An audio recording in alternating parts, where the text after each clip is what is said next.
In this case, they were away on private mission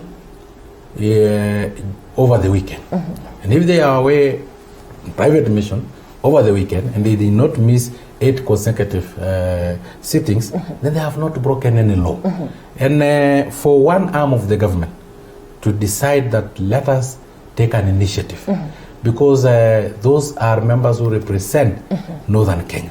And as you are aware, there's a lot of things that are affecting people in the Northern Kenya, and especially the pastoralist region. And this one is courtesy of the session paper number 10 of 1965. All these regions that were not considered high potential, according to session paper number 10 of 1965, were totally marginalized. There was no infrastructure. The education level was low. It is totally marginalization, because our products were considered low potential. That is why oil in Turkana was just discovered recently. Wind power in Loyangalani was just discovered recently. We have underground resources. We have tourism. But the country did not consider them as high potential. That is why we have problems in Northern Kenya. And now you can imagine, as a representative of the people, schools are closed because teachers have migrated to the interior.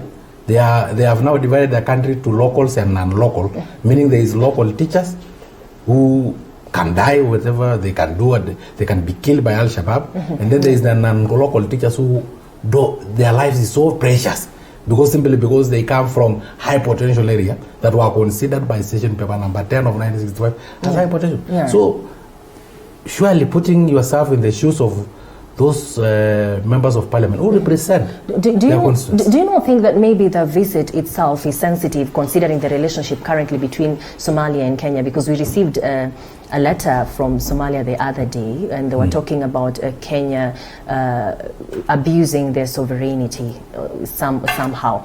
And then the fact that they come from the same ethnic orientation, also from the people who live in Somalia, doesn't that make the visit sensitive? The visit is sensitive to who?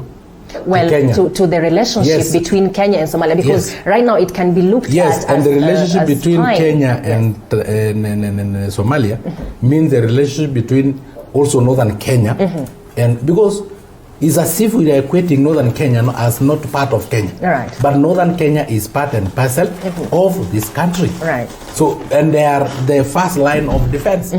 If the representative of the people decide this is the correct initiative that we can take and converse, and by the way, those members of parliament say that they had alerted the head of state and head of government that they were going there. To travel, yes. Yes, so I think they did not break any law in any case. All right. Yes, they did not break any law. Okay, as we continue with this conversation, do remember that you can engage in live. The call line is down there at the bottom of your screen. Call in live and tell us exactly what you think concerning the topics that we're going to be discussing. And the SMS line is 22047 220447. Mitandaoni on social media at TV47KE, on Twitter and on Facebook as well. Do remember, it is the agenda of the youth, by the youth, and driven as the youth would benefit. All right, the conversation around coronavirus hasn't stopped, and the panic as well, what we have been calling kiwewe in Kiswahili, also keeps rising globally. It's a global pandemic as we speak. However, on the page 8 of the 8th page of the Star, MPs or members of parliament now demand update on the 239 passengers who are ordered to self-quarantine. Peter, up to yesterday, we do know that the gentleman who took the video from the airport is actually on suspension, because this would have happened silently or quietly without Kenyans really getting to know what was happening. And well, now we have more Chinese in the country on self-quarantine and things like that. Up to right now, how we are handling coronavirus, the isolation resources that have been spoken about, what do you make of it? I think for me, the other day we saw what the president said, and he took some measures to protect us as Kenyans. And I think the action of Mr. Ali, that worker of Kenya Airways, was a very good move, because he's a patriotic Kenyan, because he took that initiative to protect all of us as Kenyans. And that's why he decided he cannot just keep quiet and what was going on in the airport, it was just a matter of all Kenyans. So for me, I think even yesterday we saw that the court reinstated him to his work, and it was a very good move because Ali decided to question Kenyans about the arrival of those Chinese from China with that southern airplane. So for me, I think it's a very good move, and I think our government has taken another initiative of setting aside the Bagathi Hospital, and even the task force that was formed by the president, led by our current CS of Minister of Health, Mr. Mutahi Kagwe. So I think it's a very good move, and we are ready. You think we are ready? Yeah, we are very ready. All right. Ben Ngetich, do you agree? Are we ready as a country? Because now we are seeing an influx of foreigners definitely into the country. Are we ready in case this pandemic gets to reach us as a country? Corazon, we are not really ready per se, but I think the measures that have been put in place is quite impressive. But if you look at the other countries, you can see that most of these flights coming from the China was banned. But here in Kenya, we allowed the flights from China to come to Kenya. But I'm happy to say that no single victim has been reported here in Kenya. And I think we as Kenyans, even the president and the CS for Health, has stated clearly that there is a hospital here in Bagathi whereby they were doing it was actually being said that it will be completed in a span of a week, so that in case of any emergencies, we'll have some victims that can be isolated, and then everything will be in place. So at the moment, I think the government is taking good care of its citizens, and we are taking a lot of measures to ensure that Kenyans all right, thank you very much, Ngetich. Daktari, 239 passengers and now members of parliament are demanding an update. This is a conversation that Kenyans were having in the past, questioning first of all the reason why as a country we have allowed foreigners who are from an area that has a high level of infection into our country. Is an update enough to get us to a point where we feel it would be safe to accommodate or to have more of these foreigners in the country? First of all, the guy who took the video, yes, according to me and according to Parliament, is a hero. And he actually saved many Kenyans, because then we don't know how many airlines from the so-called affected areas will have landed within a span of another 1 week if he did not raise that alarm. Yes, true. We thank him as a whistleblower because he did right. And we thank the courts for making sure that he's back to his official duties, so that he is not victimized by our incapacity to deal with international disasters like this one that we are facing. And as a country, the president is very committed, and that is why there was that executive order which made sure that we have at least an isolation hospital, and not only in Mbagathi, in Nairobi, but also in every county referral hospital. That is a move to the right direction, which the president have taken as an initiative by himself. I'm sure even other heads of state in other countries may not have taken that initiative. They have left such an initiative to lower cadre officials of their government, mostly the ministers and sometimes even principal secretaries. But it is our president who have taken that particular initiative to safeguard Kenyan. It is only a few elements in the government that are letting us down, because some of these elements, especially cabinet secretary, sometimes because they are not elected, they pretend to be diplomats. Most of them are not in touch with the real mwananchi, and they think their work is kind of choreographed in a specific manner because they are diplomat.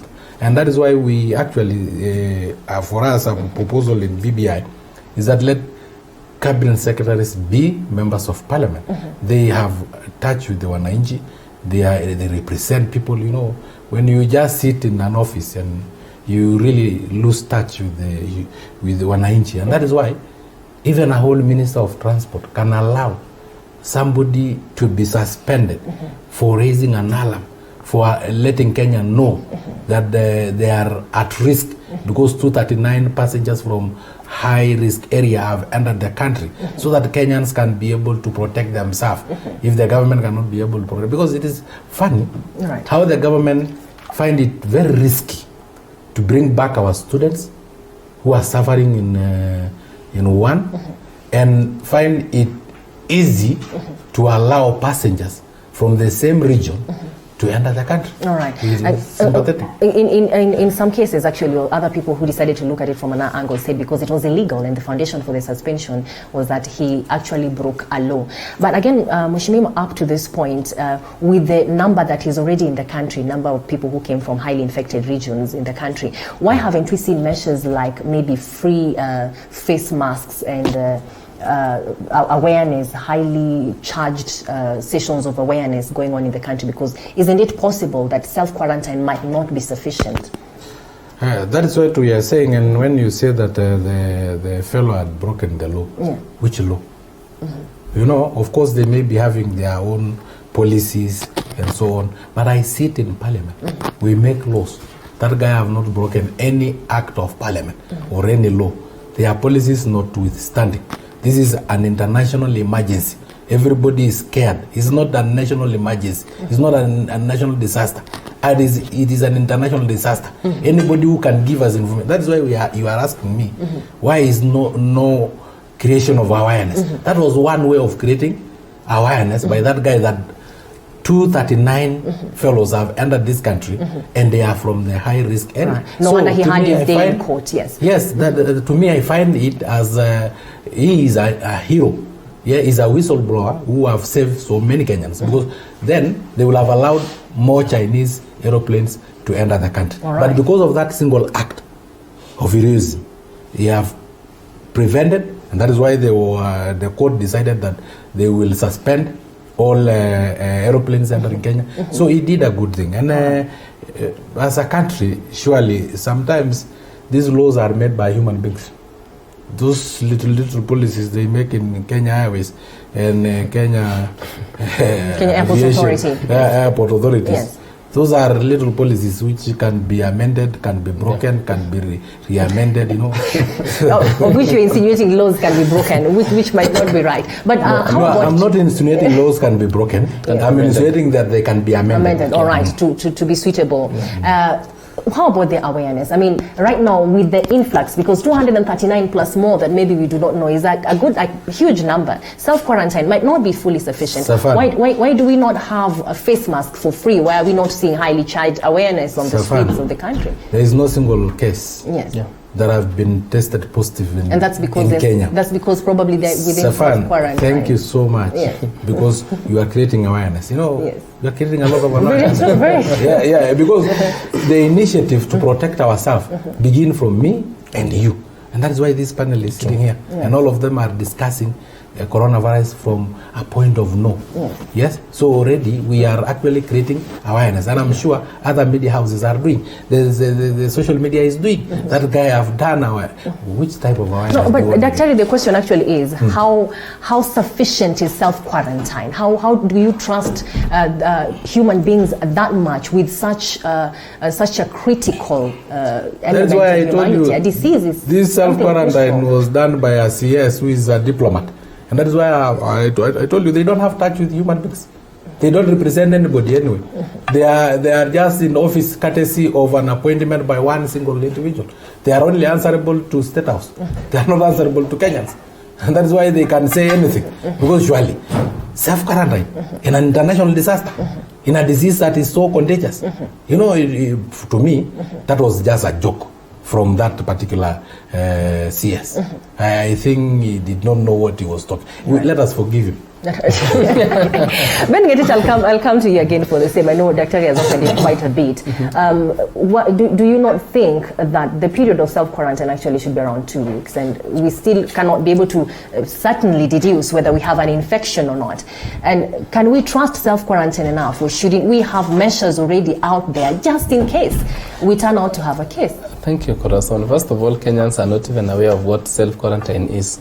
And I'll concur fully with Mheshimiwa here that we will forgive the CS for saying such statements, because it's demeaning, it's even, we cannot even know what Kenyans should even say, because the issues of let's start, first of all, look from the perspective whereby the suspension of the airways employee, who is Gira. Yes, Gira. It was, we must look for a way whereby Kenyans must get information that is true and information that can safeguard their livelihoods, because you cannot come to the public domain and ask Kenyans to exercise the self-quarantine. We first of all need to educate people, to educate the Kenyans, so that they become aware. And as Mheshimiwa has said it, or has put it clearly, that what we are doing now is we are really trying to make Kenyans aware of what is going on.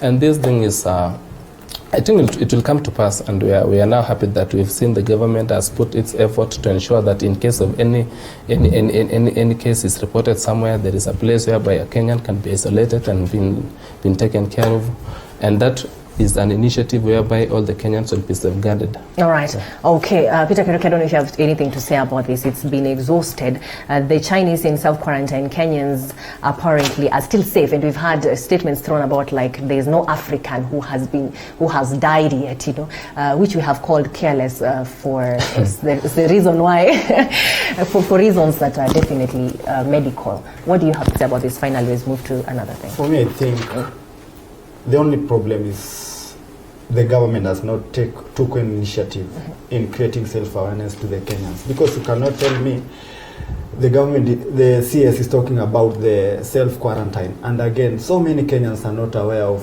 what coronavirus is. They are not aware of the signs of coronavirus. Therefore, I think the government should take that initiative of creating awareness to the Kenyans, so that they may be ready in case of anything. We may be ready, because even I was telling Mheshimiwa that coronavirus cannot kill Africans. Why? Because of the climate change. Because is that medically proven? But it can. No, I was making a joke with him. All right. But for me, I think the government has to do something in creating self-awareness to Kenyans. All right. And yes. You cannot make jokes with serious thing like that one. Nimesikia ukizama ati sisi wa Afrika tuko very hardy. Hii ni homa. Sisi wa Afrika tunasumbuliwa na ugonjwa mzuri kama HIV. Daktari, you also mentioned. Daktari, hata umetaja hii ni homa. Sijui kama mnaiangalia kama fever. It's not proven. Exactly. It's not proven that it does not kill Africans. Yeah, but it's a killer. It's a killer. I think the conversation has been normalized to the extent now it's become a joke, because now we have memes on social media about coronavirus, and that's why Dr. was asking, why hasn't the government taken highly charged awareness programs and sessions? Because if it is normalized, it's going to be a joke. If the president himself is in the center of it, who else do you want? Do you want Jesus Christ? No, but to know that the government has taken seriously. Clearly, even head of state. Even from the two gentlemen, clearly, this conversation has been normalized to the extent it is just a conversation. Not so many people really understand. Unaona hii joke ambaye amecrack. Watu wengi sana wanasema hivyo. Ati Afrika wanasumbuliwa na ugonjwa mzito. Hii ni homa. Kama hizo ati hii ni homa. In fact, there are some clips in social media whereby you find somebody saying this is coronavirus. This one is what was it all these that are trending. So we cannot make jokes. No, but the president himself is in the center of it. All right. Cabinet secretary have been ordered. We have a task force made up of cabinet secretaries and medical doctors to make sure that they safeguard. We have put resources. That is why there is Mbagathi as an isolation unit. There is also in every 47 counties that every county referral hospital there will be an isolation unit. We have taken it seriously. If we did not take it seriously, we'll have just stayed Mbagathi. But these Chinese will come and go to Japan and probably infect people. No, the seriousness may be at the decision-making level, as you have said. Yes. But then again, what about at the ground level? Because in the end, it is the Mwananchi who is a driver who is going to be sneezing next to Mwananchi who is a mama mboga. If she does not understand that endangers her life, then whatever decision has been made at the top, and if she does not also understand that is a symptom, Safan, we are saying she's endangered. At the top. Yes. The toppest office in this land is the president. Right. You have taken it seriously. You are saying at the ground level. You and me are on the ground level. We are now creating awareness. So Where do No, the reality of the matter, and actually I believe that this is a reality. Yes. Mama Mboga in the market right now might be offloading her goods from Gikomba. Yes. She might not be watching television, you know. But the radio is there. The radio is there. But if she's not listening or she's not depending on the media, why have we not seen some ground footwork? So Reaching out to wananchi, experts talking and telling them this and this are the symptoms in case you experience it. Because next time, somebody is going to be experiencing symptoms without knowing. we have 20,000 medical personnel in this country. Now you want them to go to every individual, wakae chini ya miti, waambie sasa wewe kuna kitu inaitwa coronavirus. No, but it doesn't have it doesn't have to involve yes. it doesn't have to really involve purely the doctors. You have public health offices, you have foundations and organizations that take up this role. They can be involved. There is a media of communication, a means of communication. One of them is the radio, two audio visual, like this one we are in, printed media, and they are all out. And creating awareness. And then we also should not assume that those who will not reach the audiovisuals and are not literate enough to experience the information. That's why there is vernacular FM stations. Radio stations. You cannot entirely do away with the fact that we need footwork. We need people in Gikomba actually speaking to these people. But there is another conversation that is going on right now. It has highly been politicized and it's becoming more like a cliche. But I believe it is important because the moment now we have BBI meeting. Safan, before we get out of there, do you know the distance in which the voice can travel? We have to have the footwork, yes. Yes. The distance that the voice without any machine can travel is approximately 100 feet. That is 30-something meters. And then if you talk of that something meters, then this country is made up of 140 million hectares of land. You can use other resources that will vipaza sauti, for instance. You can reach very many people. I mean, there are very many ways. Vipaza sauti ni radio. We've seen caravans. Have you not seen caravans where, for instance, when the leaders are campaigning, you have them on lorries and, they have open air market music systems, people talking about campaigns. The caravans will go to Gikomba. Let them go. But there is somebody in Pt1 and there is a pastoralist who is looking after his cows. 20 kilometers deep in the forest. Do they not reach them? Do you people not reach them during the campaign? Why not reach them right now? Because now this is a global pandemic and it's actually a disaster. We'll try. All right. Thank you very much. Now let us take a break. But when we come back, the reason why the BBI conversation right now is an important conversation, gentlemen, and I believe it is because now meetings are being called off because there's violence being sensed within these meetings. For instance, the meetings that were supposed to take place in Rift Valley have been pushed forward because of the violent conversations that are going on. And BBI, Building Bridges Initiative, was supposed to bring inclusivity.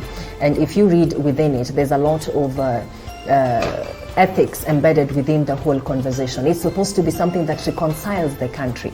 When now we have meetings being called off because of violence, then what does that mean? There's no violence. Well, they have said that apparently they fear of violence. They are lying because it is God who is stopping reggae. Because reggae is the Rastafarians worshipping of Haile Selassie, worshipping of idols. So God himself is stopping these reggae. All right. Do not go away. We are coming right back to look at exactly what does it mean when there is fear of violence within the push for the BBI report. The SMS line is 22047 and online at TV47 at KE. You're watching TV47 Breakfast. It's hashtag TV47 Breakfast. We're coming back before too long. Do not go too far.